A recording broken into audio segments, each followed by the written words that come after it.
A rustle at the door tore Clara from the churn of her thoughts. Bleeding hell! It might be March, but it's colder than a polar bear's cock out there. An enormous tray of sandwiches and sausage rolls was thumped onto the counter. Ham off the bone, real butter, what a touch. Dot from the café did me a deal. I promised her double the tickets next week. Hang about, you ain't even ready. The picture post photographer's parking. A slim hand shot out to snatch up the copy of the Daily Express Clara had just been reading. Terrific, ain't it? Didn't capture your best side, though, did they? You look all right dog's dinner in this picture, she remarked with eviscerating honesty. We'd better get you scrubbed up so you look better in the next ones. Thanks, Rubes, Clara laughed.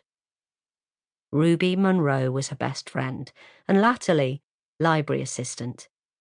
Not qualified, unlike our Clara, as she told anyone who inquired, and those that didn't. Thick as two short planks, me. Except she wasn't. She possessed more guts and guile than most men Clara had ever met. Her best pal since primary school breezed through life, formica-coated and with more chutzpah than the average Bethnal Greener. Nothing was impossible in Ruby's world. No deal that couldn't be fixed or negotiated. It was true that Clara selected the books, oversaw the cataloguing and brown issue system, answered the more complex inquiries, and did bibliographic searches. But it was Ruby who had the social intelligence to be able to connect with the vast spectrum of life they saw in the library. Oh, doll, you've been crying. Ruby unknotted her towering headscarf and pulled a face. Thinking about him? Clara nodded. Duncan or Peter? Both, really. Just this award. It's got me thinking about how much they'd have loved this evening. Ruby shook her head. This is your night, Clara Button. We're going to have a quick tickler, and yes, I know it's no smoking in the library, but you can make an exception for one night. Then, while you get changed into this, she rummaged around in her string bag and pulled out something entirely unsuitable in fire engine red. I'm going to mix us a quick heart starter. Clara felt acid churn in her stomach. I don't think I can do this. Nothing two aspirin and a gin won't fix, Clara. Ruby grinned as she lit a black Sobrani and poured a generous splash of clear liquid from a flask into 2 jam jars. You've got half the East End reading for victory. All they want to do is say thanks. Bad times are good for books, she went on, chucking back her drink in one gulp and shuddering. Else teeth, that's got some poke in it.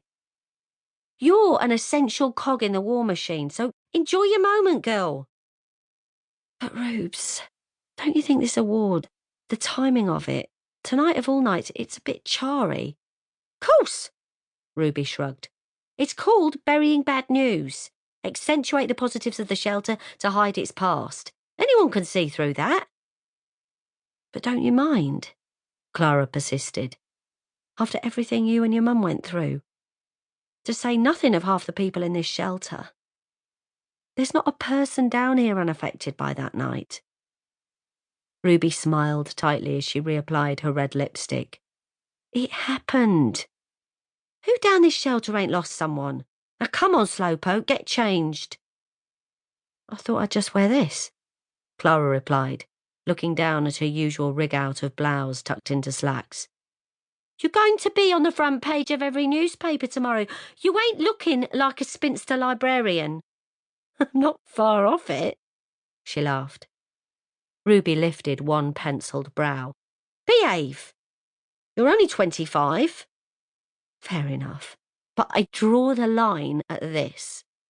Clara grimaced, pulling out the red dress. Let's talk about it while I zip you up.